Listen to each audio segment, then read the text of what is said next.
Hey there, welcome back. This is Jason doing another video on the multi-board 7 real estate contract. But before we get into the contract, if you have any questions related to estate planning, probate, or real estate in Illinois, go ahead and reach out to us at Taken, just like the movie, taken-law.com. Okay, so the last video we left off at paragraph 3 talking about fixtures and personal property. I'm going to go ahead and move to paragraph 4, line 36, page 1. A lot of these things are pretty self-explanatory. Purchase price, what are you buying it for? Often you will, at least in the most recent market, and I'm shooting this at the end of 2022, but earlier this year and even last year, 2021, you would see a lot of one lines and asterisks near the purchase price because people were putting escalation clauses and stuff like that. But as one of the parties in the contract, you just want to make sure it makes sense, what the purchase price is, what you're buying it for. The thing that can bite you kind of starts at line 42, which is earnest money. If you don't know what earnest money is, I will shoot a different video describing what that is and kind of how to handle that. But for the purposes of this, the earnest money is just the money you're putting up to show the seller that you're entering this contract with the intention to close, and you've got some money on the line as kind of a risk for them to take it off the market. Whoever is delivering your earnest money, whether that's your lawyer or your realtor, you want to make sure that it complies with this section of the contract. So if typically if this says 4 or 5 business days right here, you want to make sure that your money gets to whoever's holding that money in that time frame, or you could be in default and breach of the contract. Okay. Where it's held, typically your lawyer or realtor will figure that out for you. But yeah. Okay. Closing shall be on. Closing is when you complete the transaction, you bring your money to purchase the home, and then the title is transferred to you as the buyer. Excuse me. Yeah, I don't know how else to explain that. Pick a day that makes sense. If you're getting financing, which we can discuss in a different video, you want to make sure that you put enough time in there to get your financing approved. So speak with your mortgage people, your lender, whatever you're doing to get money that way. Okay. 7. Paragraph 7, line 55 through, it's 109, talks about the different types of financing.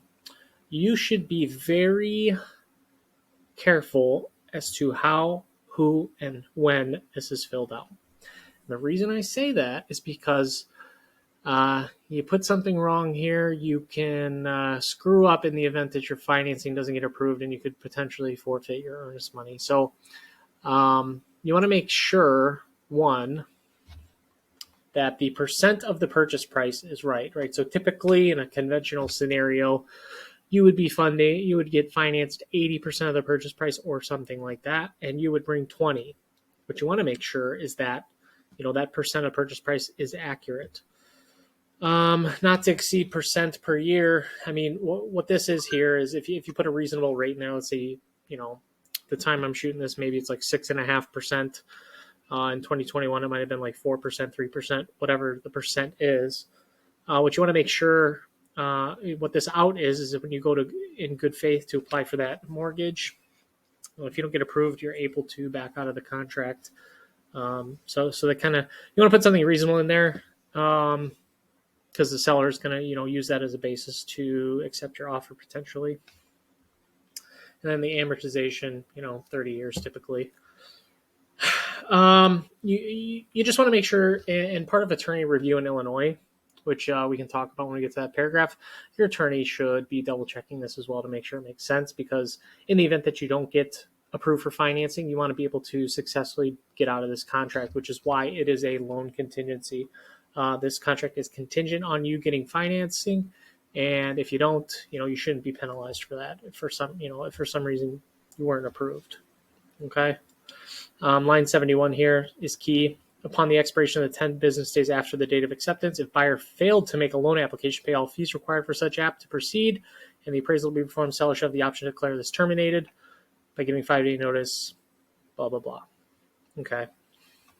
And then key here, a party causing delay in the loan approval process shall not have the right to terminate this, right? So, it's like good faith, talk to your lender, talk to your mortgage people, start the process rolling, because what's happening is every day that property is off the market is kind of hurting the seller in the event that the property doesn't get sold to you. Now they have to go remarket that property and all those things. So you want to make sure that's all set up and that's all proper before you get too deep into the timeline here. Okay. Cash transaction with no mortgage. That's pretty simple. You're going to pay all cash. You initial there if that's the case, and the seller will accept, often, right? If you make a full cash offer, seller's likely to accept your offer based on that basis, all other things, equal. And so you want to make sure that, you're being honest and accurate with that. You can read through that. And then, potentially like a cash transaction mortgage allowed. There are certain circumstances where you might get a low leverage mortgage and then pay the rest cash. In the event you do that, you want to be upfront with the type of financing, because the seller wants to reasonably expect what's going to happen, or the risk of accepting your offer in the event that you're relying on some type of financing instead of all cash. Okay. Paragraph 8, and then we'll stop this video. Statutory disclosures. You should, as a buyer, review these prior to entering the contract. Okay, so I've seen cases where boxes, has not received for all those. I don't recommend that. The problem is if you don't review those and then you enter the contract and there was something on there that was a deal breaker for you, you could potentially be stuck. And so you want to make sure you read those. They should be available to you prior to entering the agreement. This is a form that the seller fills out. This is available on the internet. This is available on the internet.